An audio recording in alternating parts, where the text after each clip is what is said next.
There's so many offices that code for what they think that they're going to get reimbursed for, rather than coding for the procedures that are actually performed. I mean, how many of us have done bloody prophies over the years? Because we hear from patients, I'm only going to do what insurance pays for. So we have that liability risk when it comes to that aspect of it too. You know, you don't go into a doctor's office and dictate that they take out this tumor and not this tumor. You don't do that. So I just think we're very scared of patients, and I just don't get it. A lot of people that don't bill for the intraoral images because they're saying, oh, it's not going to get covered. Well, I mean, you don't know, and you took it. So why aren't you billing for it? I just don't understand. I like to get paid for things. So get ready for your unofficial dental hygiene podcast. These are the tales of two hygienists, one East Coast RDH and one West Coast hygienist.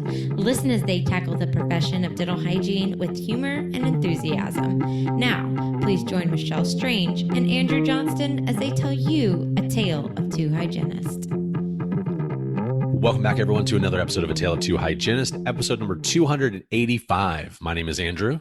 And this is Michelle. Welcome to our podcast.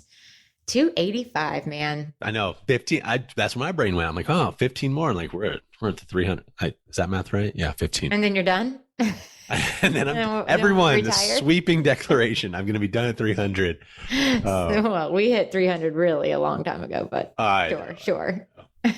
Oh my gosh. Michelle, I am so excited about this episode. So you know what's so funny is that anytime I'm pre this, I'm like, Andrew, do you got any thoughts on this? Anything? I don't care. I'm just here. Then you show up and then you're like, this is my favorite thing in the whole world. Like, oh my gosh, I love podcasts. There was that energy. Not enough people know about podcasts. I needed that energy at the top of the podcast. Okay. I know. Look, here's the thing. We always have such great guests, right? And I think they always pull that energy back out of me. Like when I'm showing up to be there and listen and learn and do the things like the front row seat thing that we love, then I'm happy to be in that spot. But then when we have like engagement, and like my eyes get big as I'm telling you this story. Like we have this like very interesting, like, oh, I know now how I can apply this in my exact day-to-day life. Let's talk more about that. Or maybe something I actually have like a little bit of expertise on, I can actually contribute, where things like lasers last week, great episode. Never done a laser a day in my life. I wouldn't know. I don't even know the questions to ask because I've never been in those situations. Yeah, I can see the difference in that. And we did have really great conversation around coding, which is my most icky topic, I think, in all of dentistry. It's the one thing I don't like to talk about, but I do. Every single time we have these conversations, I understand the why behind it a little bit more, right? Yeah. I mean, I think, and we found the bridge, right? I think that was... Yeah. If you guys listen in through towards the end, you can finally we're able to put it all together of where it's going to really make a lot of sense for many of us who are really just all about the patients like you are, Michelle. Like that's exactly as long as the patient's getting taken care of, we're good to go. And I don't care about the codes, but they are important. So we were able to bridge it pretty good. Yeah. And so we think you're going to really enjoy this episode on coding with Teresa Duncan and Jamie Collins. Before we get to the interview, we want to say a big thank you to Paradise Dental Technologies, or PDT, for supporting the continuing education portion of this podcast for so many years. If you do not know already, many of our full-length episodes count for CE. You'll find the links in the show notes, or you can sign up for our newsletter by going to ataleoftwohygienists.com. When you sign up for the newsletter, we will periodically send out links to shows that have expiring CE courses attached. And none of this could be possible without the support of the amazing people over at PDT. So check out their hygiene and other instruments at pdtdental.com. That's pdtdental.com. Now, on to the interview. So welcome, listeners, to the interview portion of the podcast. I am kind of strangely excited about this because if you've known me, you know I don't like codes, but I'm here to learn with two of some of the smartest coding people that I know. We have a return guest, Teresa Duncan, who also has her podcast, and Jamie Collins. Welcome to the podcast. Thanks for having me. Thanks, Michelle. It's great to be here. So Teresa, I'll let you go first.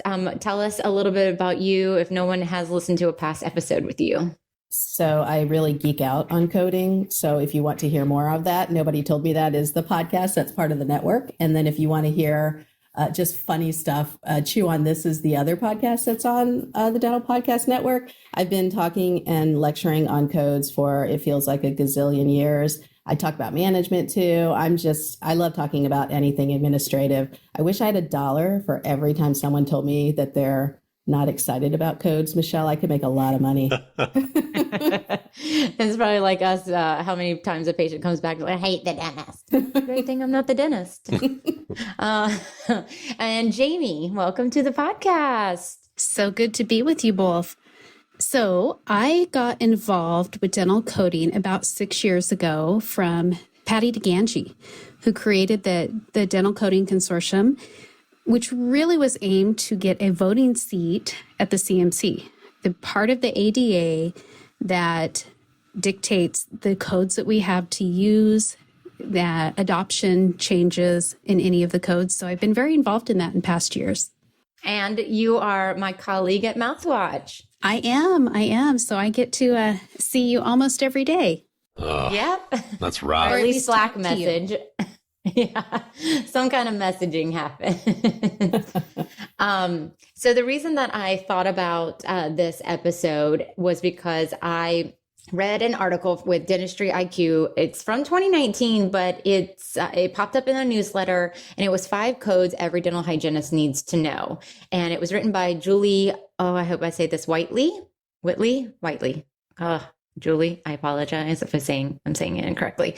But one of the things that she wanted to do, that she brought up, and I know that both of you believe this wholeheartedly and can speak a lot to it, was that she mentioned that a popular misconception about CDT codes is that they are just for insurance claims. CDT codes are procedure codes, and every dental hygienist is responsible for using them properly as a clinician. How does that make y'all feel when I read that? I think it's great that we now have a code that you guys can use to actually represent what you do. And the unfortunate flip side of that is that y'all can be liable for coding for what you don't do. That's the bad part about it. And this is one of those moments where I'm like, yeah, but it's our responsibility as healthcare providers, right? To make sure that we're doing the right thing and coding it and saying, for research and just overall treatment, we should be doing the right thing. Sure. Yeah. If that's what you're doing, it's all cool. But yeah, just because there's a code doesn't mean we're going to get payment. That is the bad part about the other side of that statement. Yeah. Yeah. And there's so many offices that code for what they think that they're going to get reimbursed for, rather than coding for the procedures that are actually performed. I mean, how many of us have done bloody prophies over the years? Because we hear from patients, I'm only going to do what insurance pays for. So we have that liability risk when it comes to that aspect of it too. I think that, even dental practices, Teresa, you guys did a really good coverage of the hoverboard dentist, where their whole strategic, what they were going for to make money was what codes were going to be reimbursed by, I think it was Medicaid in Alaska or whatever. Yeah. Once they disincentivized some codes, they totally switched out, and it was all in text. And yeah, the manager got nailed for that too. Oh. Mm-hmm. So where do you think dentistry went wrong? What with? Well, that's huge. It's a loaded question. Finish that thought, Michelle, because we can't stop on that. Where do you think? Let's go. Let's just start naming things.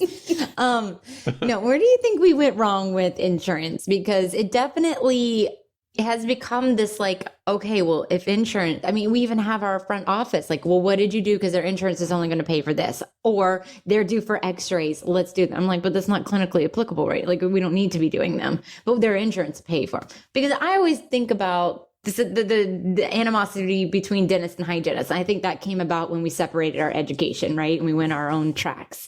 So I'm just curious, is there a time where it all went wrong? Or does it even exist? It's always been broken. It was built to be dumb.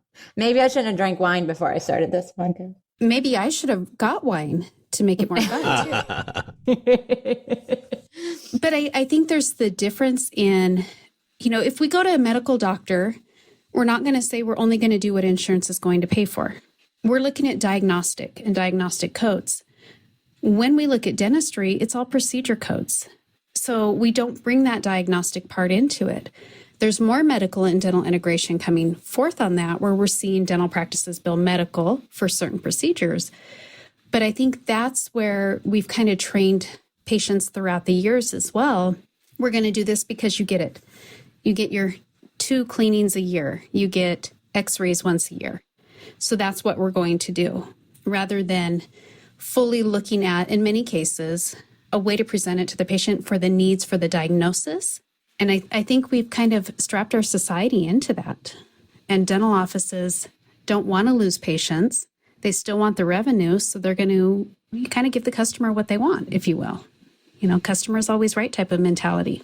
But is that like because the insurance company has, in a way, I think, when they came on the scene, the carriers decided, hey, we're going to give you 2 cleanings. And that's what they call it, 2 cleanings. And they're pushed to get people to pay them for their coverage.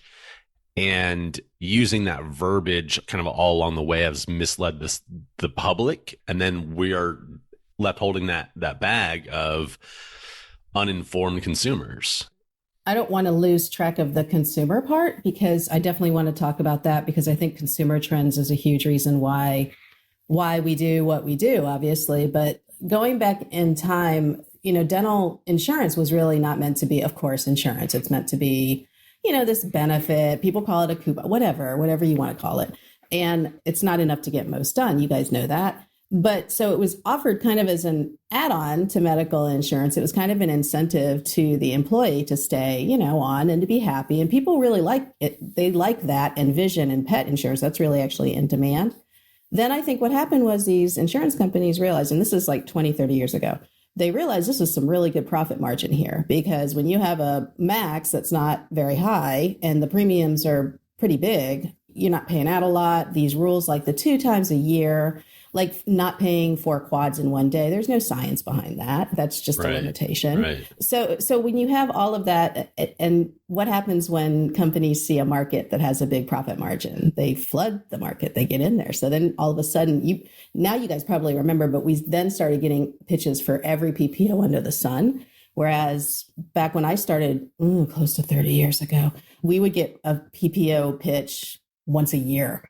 Right. And then they just started coming. And then you got doctors wanting to fill the chairs. And then banks started lending like crazy to doctors. So we had new offices popping up everywhere. I mean, there's not 1 or 2 things. It's just a bunch of stuff. And I'm not an anti-ADA at all. I really am not. I work with them quite often. And I think lobbying is very important. But I think there are times that the ADA could have been a little bit stronger in their representation against the carriers.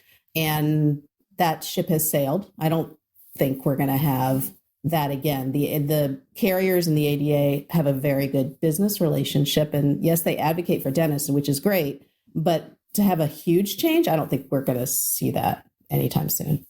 Is that the how screwed are we answer that you wanted? Yeah. Well, and I kind of was thinking too, like, we're small businesses, and I can see the side of like, I can only get paid if we're doing the codes that get paid, which sucks, because the ultimate loser in that is the patient. But I feel like that has been since the beginning of time, right? See, okay, so I think that's the mentality that's kind of like the wrong mentality, right? Like you can't just can't, like you can't ever think like that. You can't worry about the insurance. You just have to diagnose, treatment. That's all you have to. That's all you can do. And then the patient has to just know that they're going to have an out-of-pocket pay. And if they don't have good coverage, that's when I think beyond our role as clinicians has to come in, as you need to advocate for yourself with your insurance provider. You need to ask them for better coverage. You need to find better coverage with a different carrier.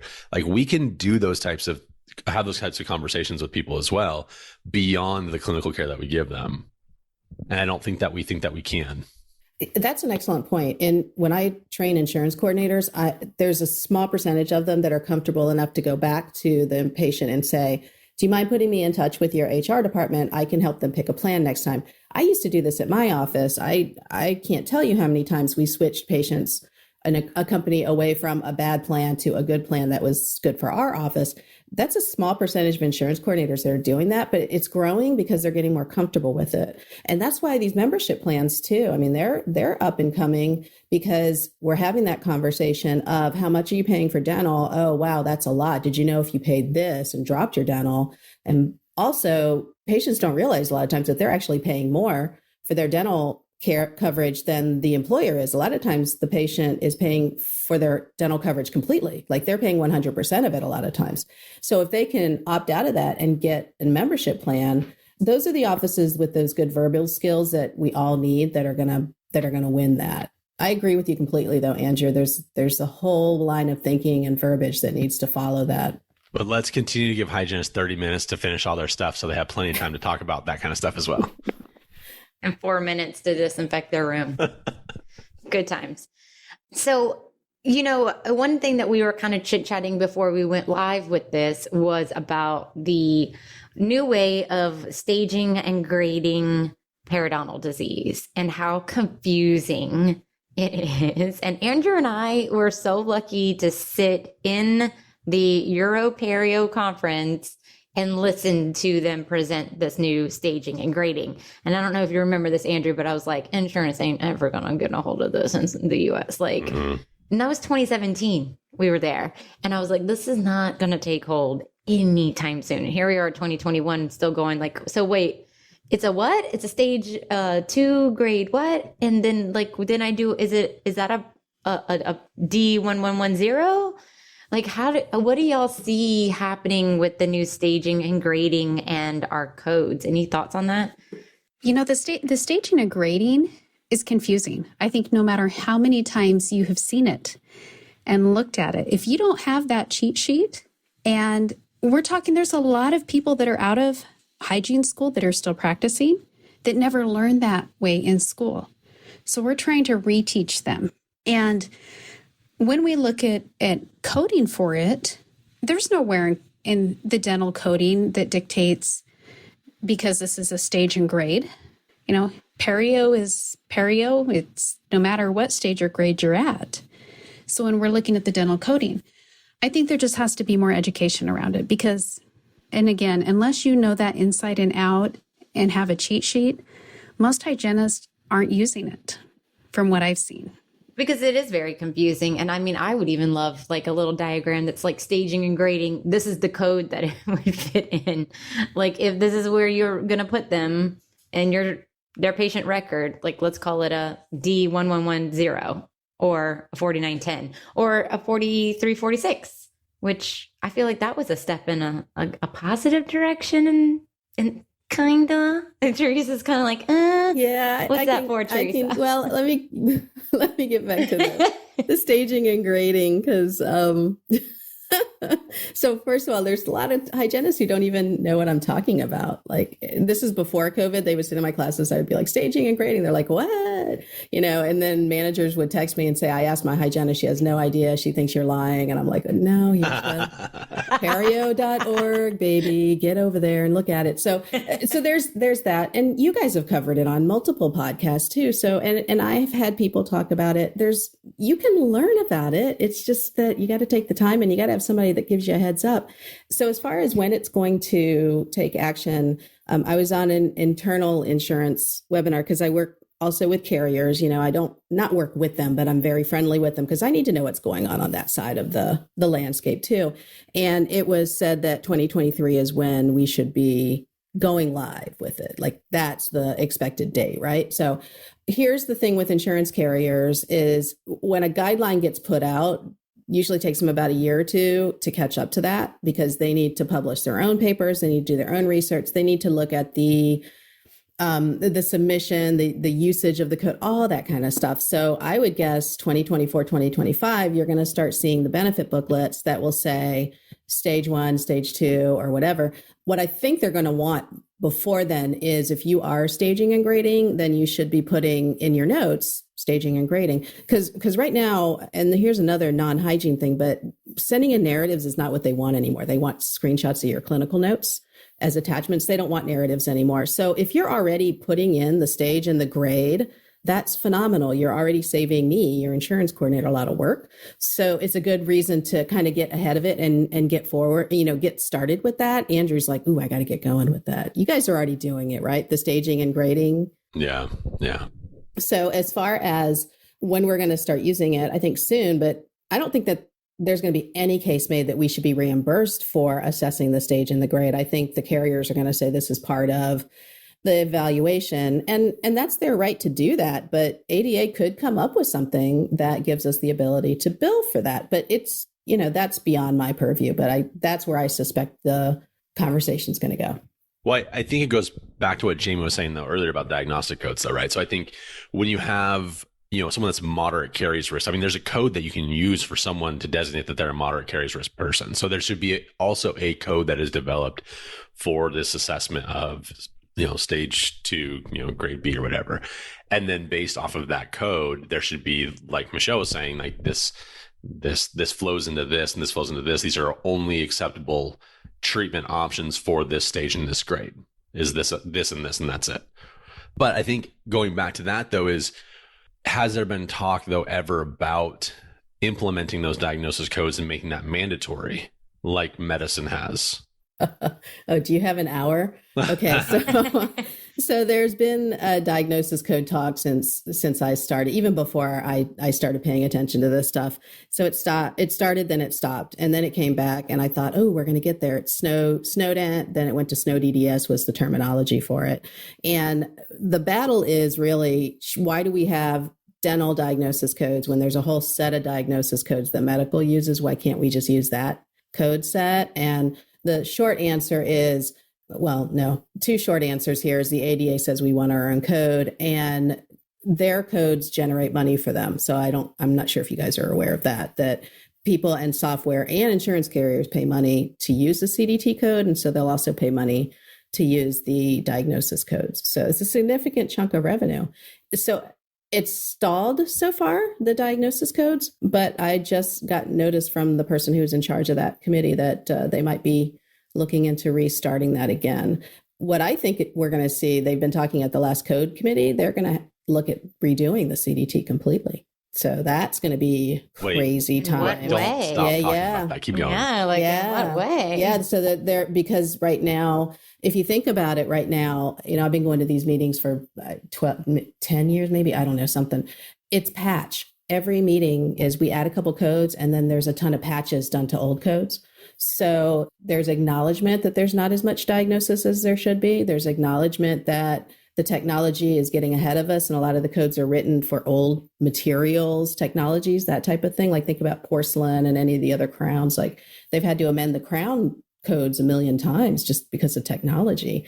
So they're convening to talk about it. But again, money rules that. The budget, ADA has to put aside money in the budget to do that because that's a huge undertaking.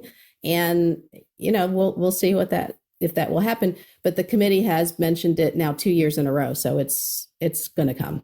And Teresa, I think if I remember right, they said that they were on a 5-year plan at this last CMC meeting to work through it. It means 10, 20, who knows? Yeah, 5-year plan is interesting because even if they put it into place in 5 years, that would mean really 6 years for us. So say they did 5 years, it would mean 6 years because the code works a year ahead. So, nothing in the near future. Diagnosis codes, I've kept teaching the concept of it, but I don't teach anymore about SNODENT or SNODDS just because people get so super scared when I put it on the screen and I don't want to freak people out. So.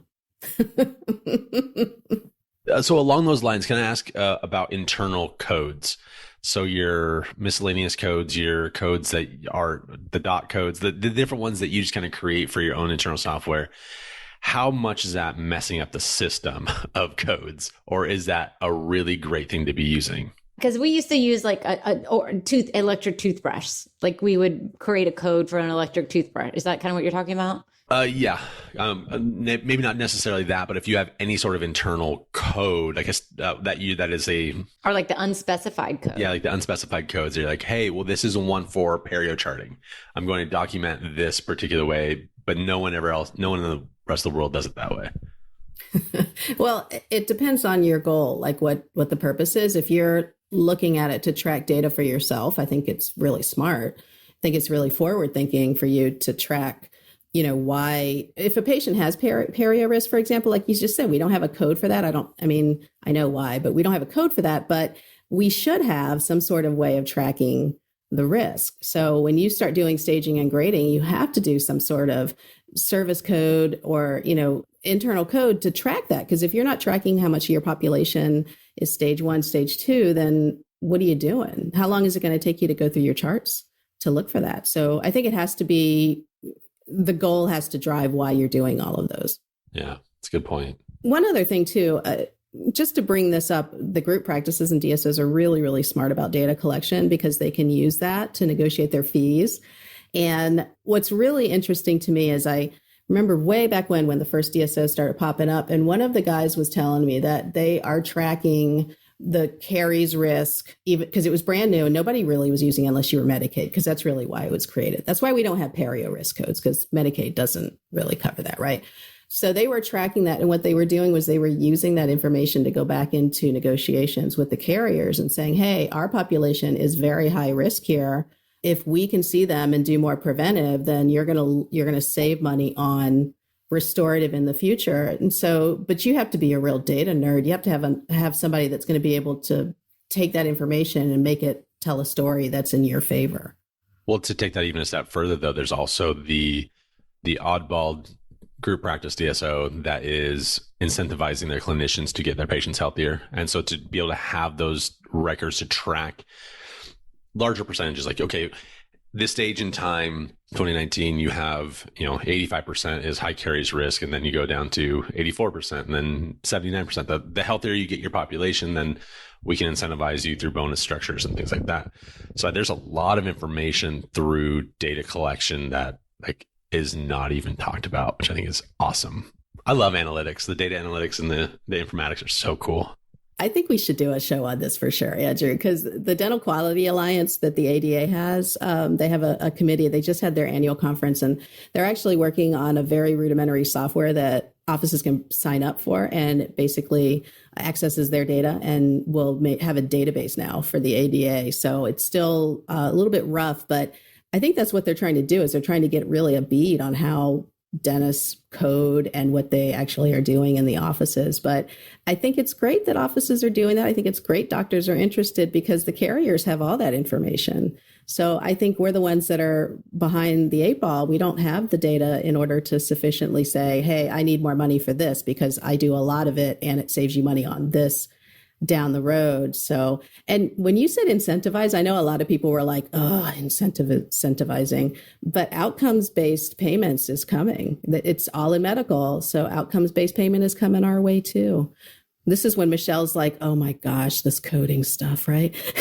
No, this is where actually outcome, the gap, I think. Yes, this is exactly right. And when it goes to outcome based, then I'm like, oh, we're talking about the patient getting healthy. And now I'm engaged. Before, it just felt like this capitalistic beast that I just did not want to contend with the coding. But if we're talking about getting patients healthier, I'm there for that. Which kind of brings me to my next question, because I'm curious about, I see a lot of discussion in forums around using a 4346 or 4355. And just so the listeners all know, a 4346 is the scaling and presence of generalized, moderate, or severe gingival inflammation, cough, cough, the US, full mouth oral evaluation. It's therapeutic, not preventative in nature. And this procedure is based on the diagnosis of generalized moderate to severe inflammation and is not related to the level of difficulty. And then 4355 is your full mouth debridement to enable a comprehensive oral evaluation and diagnosis on a subsequent visit. This is a preliminary superficial removal of plaque and calculus. This is for cases where deposits are so heavy that they interfere with the ability to do a comprehensive oral evaluation. And a second visit would be scheduled for an exam and diagnosis, followed by the appropriate hygiene visit for definitive treatment. So I had not in my whole career being in perio ever used the full mouth debridement code because they always came to us after they had their non-surgical care with their general dentist. And then when I went into public health, I was like, everyone needs to be gross debridement for me. And not just for the basis of, this is where it was really frustrating for me as a clinician. And this is where I'm like, okay, I wish we had more clear guidance on this. But it was because I couldn't even introduce oral hygiene aids or things like that. If I could knock off the big stuff and just get them to like slowly kind of heal so that they weren't as uncomfortable, they didn't bleed as much. We could do better probing and stuff like that, but it wasn't also so painful. It wasn't, half mouth. It's like, you're here, let me do something. But it was considered like a gross debridement. But technically, it's not something I could charge out because we could get a probe in there. And so I'm like, oh, what's a hygienist to do? And I think that 4346 was really intended to be the bridge, kind of fill that void between your prophy and your gross debridement and your perio. Because there's no perio involvement with that 4346. They've got gingivitis. They've got everything that you see on a teenage boy when they come in there. They bleed, they don't brush. And that's kind of that bridging, that bloody prophy replacement code, essentially. So I think that's how it's intended to be used. But you also have to have greater than 30% bleed on probing. So many times when they submit that claim, you also need to submit the perio chart with it. With bleeding points. With bleeding points. Comprehensive. Comprehensive. If we're going to perio chart, we chart it all. Yes. So the data that we have, which I think I'm allowed to say, let me say it this way. The counseling that I give when I go into offices and I'm looking at all the different percentages of all the codes that are walked out and gone to the hygienist, it's less than 1% of your codes should be the 4355. And so, that's 1 in 100 patients. So why? Based on just the numbers that of thousands and thousands of patients that we see, that's what ends up being. Because if they're able to get some sort of perio charting done, they're also able to complete the exam.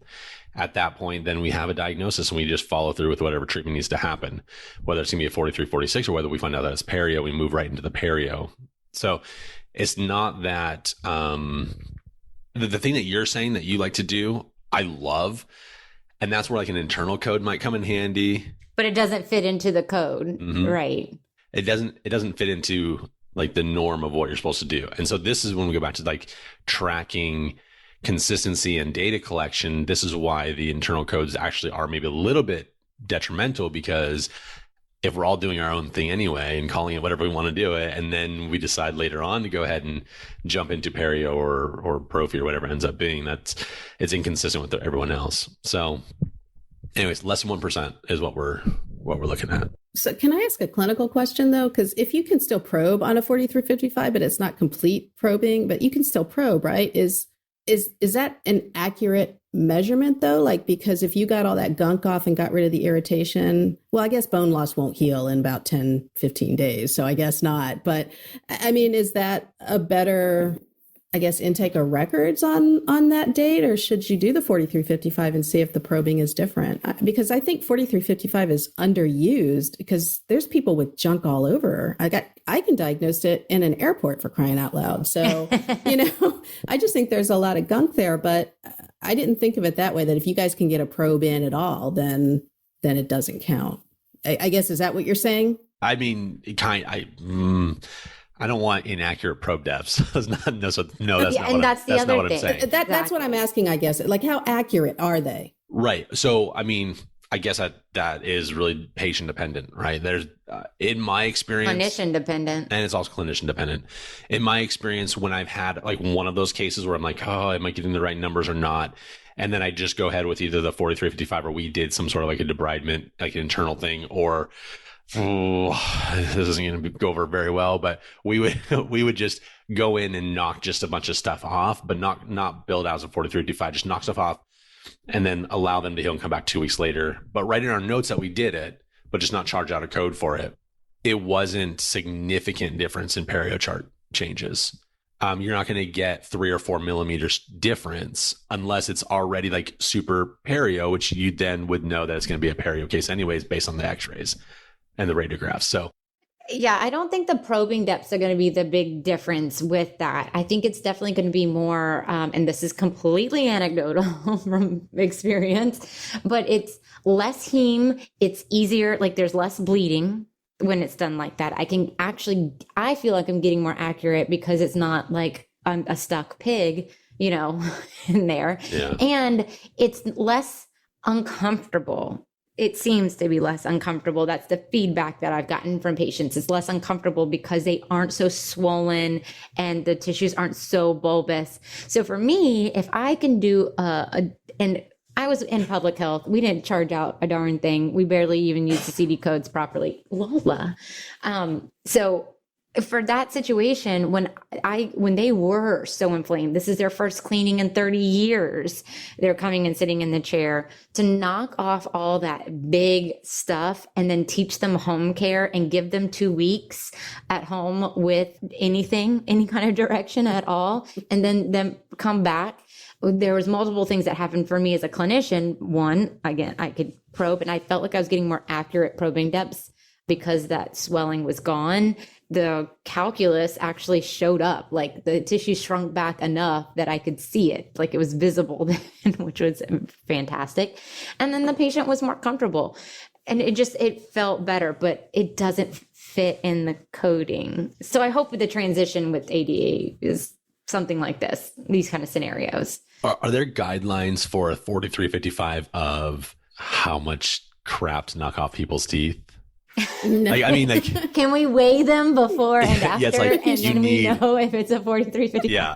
Just stick everything on the tray and take a picture and send that in with the claim form. But it's funny hearing you guys say this because I had never thought of it from an administrative side. I was ready to fall on the sword and take full responsibility for not using 4355 because what I hear all the time in my classes, which I push back, is that they say, well, the patient comes in and they're expecting a cleaning. If we don't give them a cleaning, they're going to get mad and they're going to leave. And I'm going, okay, but that's why we need to talk to them and tell them what's going on with their mouth. And, you don't go into a doctor's office and dictate that they take out this tumor and not this tumor. You don't do that. So I just think we're very scared of patients and I just don't get it.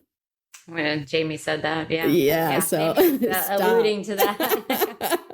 Yeah, it's that consumer thing too. But the whole thing with the consumers is that they really are looking at us as, they're picking us. They're not like needing to come to us because they're going to really like fall over. We think they are, but they look at us as more like, oh, should I go to Target today or Walmart? And that's really the sad thing about consumer behavior. We're kind of being seen as a commodity. But if we don't tell them about how bad this gunk on their teeth is, how can we ever, show that we're worth why they come to us, basically? So we just need to stop being afraid. Jamie, we should just make a campaign. We should. Yes, do it. And education is so key. We know this. We're more than just pick and polish. So much of what we do is educating our patients because most of the time, perio disease doesn't hurt. So if it doesn't hurt, there's nothing wrong. That's their mentality. So it comes to education. I use an intraoral camera on almost all of especially my perio patients, because I can show them a radiograph and they kind of nod and go, okay, yeah, whatever. And then you show them what's actually in there and they see the barnacles and the calculus and, who knows what they had to eat last week. And that's what seems to prompt action. At least mostly what I found in patient experiences. Set them up, educate them, show that in conjunction with the perio chart. What you see in red is deeper than it should be. And here's why. My patient case acceptance rate has been almost entirely, they're engaged. They're coming back. They're following through with treatment because we're creating that value when we educate them. So whether insurance covers it or not, and I usually do it in the way, okay, I know you came in today wanting a cleaning.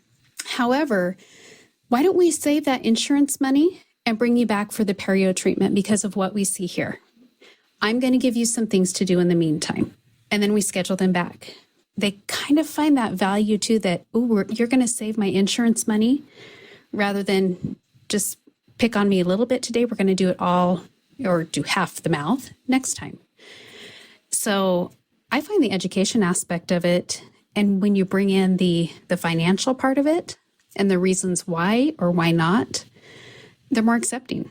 So Jamie, let me ask you this question then. So being in a position like where we're in, where we need every single patient encounter to have like production, right? So in that particular case, if you're not doing a lot of same day start, not saying that you don't do same day starts, but like, let's say that in that model that there's not as many same day starts as maybe someone who's a little bit like go. What codes can we use then for like intraoral photographs, or like I need something to be able to say, hey, this is a worthwhile appointment, objectively past like what I think, as far as emotionally, I know that we'll get more case acceptance and things like that. You have your comprehensive perio screening code. You have your evaluation code. We have our radiographs. New this year, there's also image capture codes. So we have codes we can use for capturing intraoral images. So those can all be used in conjunction with, maybe we have our OHI code. So there's possibilities to do it. Even if you're doing just one quad, we can do one quad rather than half mouth. A lot of times I'll give them the option. Our time allowances mean we can do one quadrant, we can do this section, or we can do a half mouth when you come back the next time. But money's what makes a practice go. We have to have codes, we have to have revenue that we generate to cover our overhead. So there's other possibilities in there. OHI. I want to make it. I agree. Always. And you have intraoral image codes too. I mean, you do have the I think it's 350, so you can have that. The image capture only, I think that's for more teledentistry, like when you're off-site, not on-site. That could be maybe off-site hygiene, mobile hygiene. Like you said, intraoral codes, we do have those as well. Maybe we're looking at the caries risk assessment. We've got codes for those. Not that we want to nickel and dime everybody, but there are options and we should be reimbursed for the services we're providing. So wait, you're saying that's a part of comprehensive?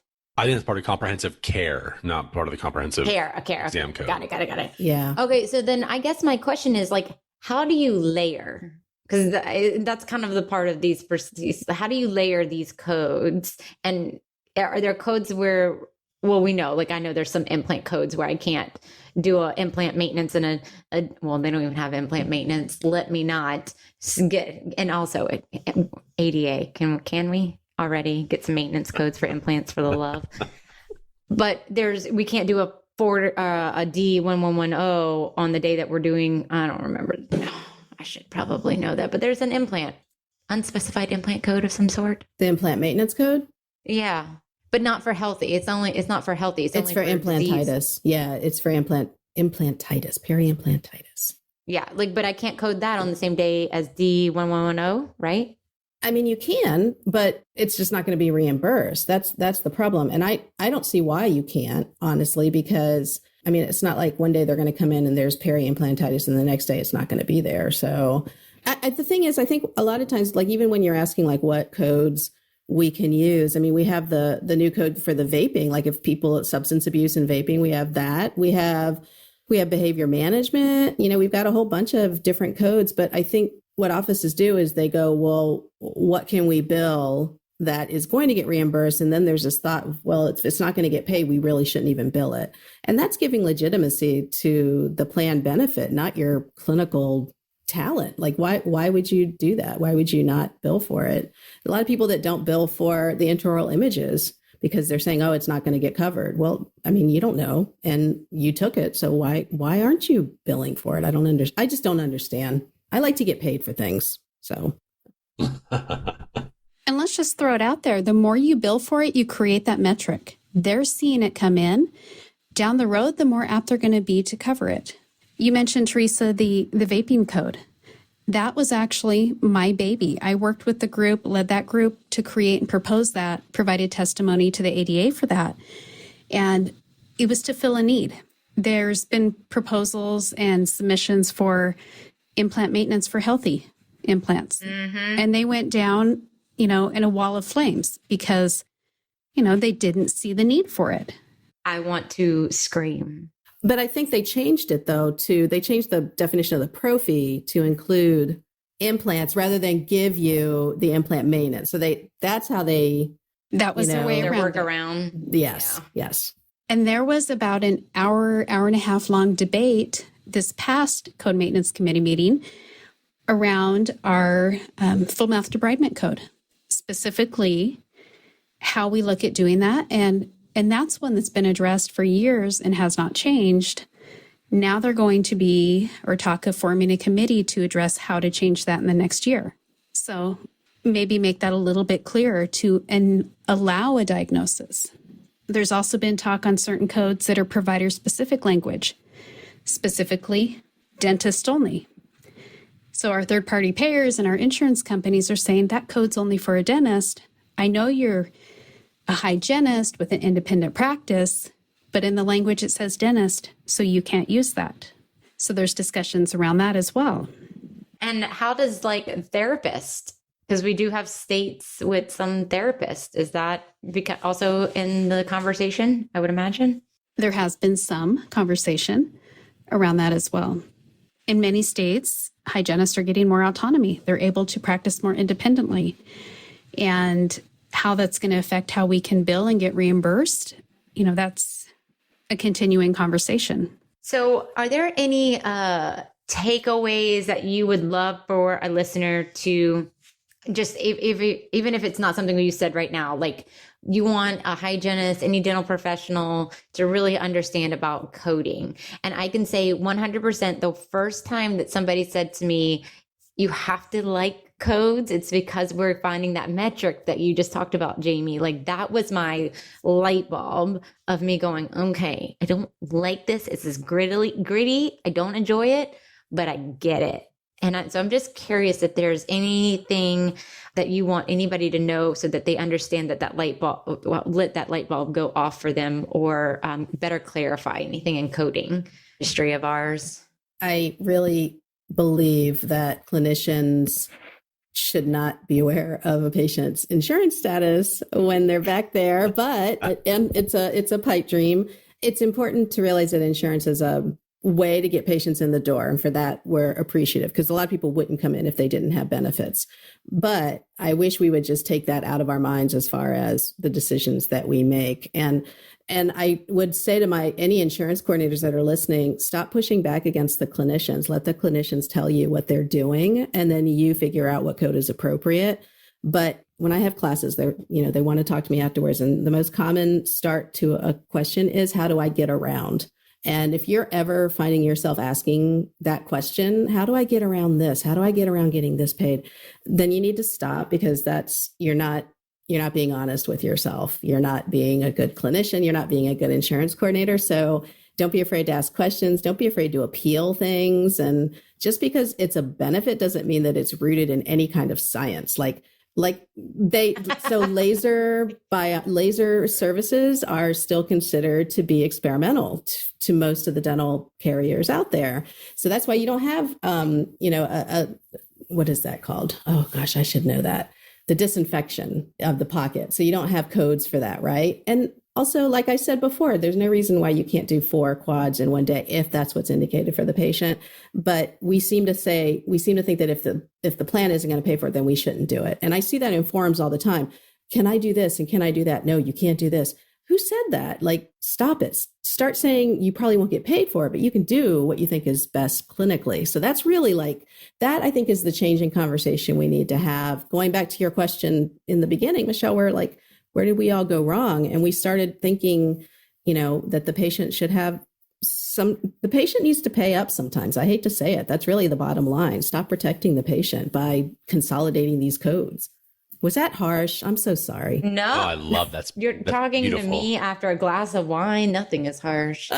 Teresa, I think you said it perfectly, though. We need to code for what is needed and what we need to do, not what the insurance will cover or won't cover for them.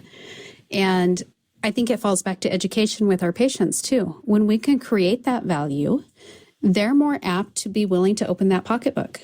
When they see the value of what services we're providing even if it's not a service that we have a code for. There's no code for lasers. That's been a hot topic for years. Again, they're more and more popular in different practices, and seeing what is happening in the outcomes with them. Do we need a code for it? There's been codes proposed for multiple years, not adopted, but we've seen them come through as proposals. Does that mean we shouldn't do it? No. If that patient indicates they can get a benefit from it, again, it falls back to the education.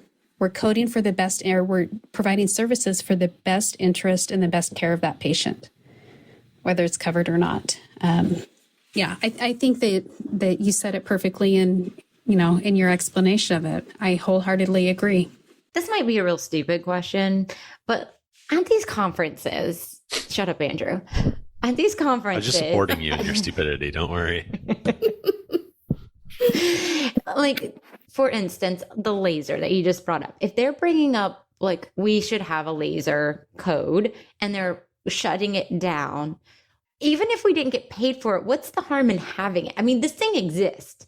It exists. It's happening. So let's call it what it is. Let's call it CDT, whatever the heck you want to call it, number, and just label it. Like, what's the downside of that? Yes, Teresa. So I'm like I feel like a kid in school. So the thing is, it sets a precedent. So none of our codes are meant to be equipment specific, modality specific, right? So it's really about what you can do. Now, in my opinion, though, I think they went a little bit. I don't think they upheld that the last couple approvals that they had, because there are some approvals lately, code submissions lately, that are really specific to a product. I mean, they pretty much name it in the code. I mean, almost name it. But so the real reason why. Which one are you talking about, Teresa? So so these lasers are not meant to be like. It's almost like holding a scaler. Like, they don't want to know which scaler you used. Okay. So that's why. So they're afraid that if they do that, then every manufacturer with a tool or product is going to come after them and want to have that pass. That's why. I don't know if I buy it, though. I mean, I don't know if I believe that. Well, it's almost a therapy, right? Go ahead, Jamie. I'd say there's more than one laser manufacturer. And so when we're looking at, again, like you said, the product specific, we've heard that time and time again with code proposals, and they don't like to do that, but maybe we're seeing a few that seem to be a little bit more specific. Well, thank you very much for that, because you were talking about it and I was like, just give us a code. It's why, but it makes a lot of sense. I get it when you talk about, like, I wouldn't be like, okay, I'm going to use my PDT or my American Eagle scaler, and so I'll code it as this. But I mean, also it's providing a therapeutic procedure. It's just with a specific tool, correct? Like, would I be saying that correctly? I don't know. So that's just my thought, but I appreciate all of the clarification that you have provided me today. Anything else, Andrew, that I'm not thinking about? No. Okay. Thanks for adding into the conversation. Covered everything wonderfully. Okay, Andrew. So Jamie and Teresa, we would love to tell our audience where they can find you, learn more from you, hear you again, if you're close to them for a lecture. Jamie, where can we find you at? Well, mine is pretty easy, not very creative, but jamiecollins.rdh@gmail.com is my email, or website is mydentaleducator.com. And I'll be ADHA under one roof, different conferences now that thankfully we're starting to travel again. I know. And you can find me and Jamie at the MouthWatch booth at ADHA and RDH this year, 2021. We will be the life of the party. Yes, we will. We'll be sticking intraoral cameras in everybody's mouths. Fun times. And Teresa. So you can find me at odysseymgmt.com. I don't have a super easy URL like you do, Jamie. So odysseymgmt.com. I have a newsletter with insurance stuff if what I said floated your boat. And I believe I sent in a link to an ebook that I have available that has everything you need to know about being an insurance coordinator. So maybe as a gift for your admin people, it's free. So, so go get it. Tell them it's a gift, but it's free, right? But I am starting back up on the lecture circuit again this fall, and then 2022 is already crazy. So I'll be either coming your way or doing something virtual. And look up the podcast on the Dental Podcast Network. Yeah. Get on that podcast. Well, thank you both so much for taking the time and doing all that you do for our profession. We appreciate you guys so much and your time tonight. Appreciate you having me on. Thank you both. Well, another great week, another great episode. We thank you all so much for listening each week. If you haven't already, hit that subscribe button, whatever podcasting app you're using. Also, just a reminder, our guests are so fantastic that they love when you reach out. They love when you interact with them on social media. And you can interact with us on social media as well at Instagram or Facebook. We're also on LinkedIn. You can find us at A Tale of Two Hygienists. You can also go to our website at taleoftwohygienists.com. And we would love for you to go there and subscribe for our newsletter. We have lots of stuff on our website. We have a learning center. You can search for any episode. This is an easy place for you to find the links for our CE courses and take the test. There's just so much more there. So head over to ataleoftwohygienists.com. And if you want, you can also send us an email. I'm Michelle at ataleoftwohygienists.com. And then there's Andrew, who is Andrew at ataleoftwohygienists.com. And we just want to say thank you so much. If you love this episode and you're loving the podcast, we would love for you to subscribe and leave us a review. And, 5-star, go ahead and do it. 5-star, just hit that 5-star and then leave us a review. We really appreciate it. We love reading them. It fuels our fire. And we just appreciate you guys so much. I think that's it, Andrew. Anything else? Nope, that's it. Have a good week, everybody. Bye, y'all.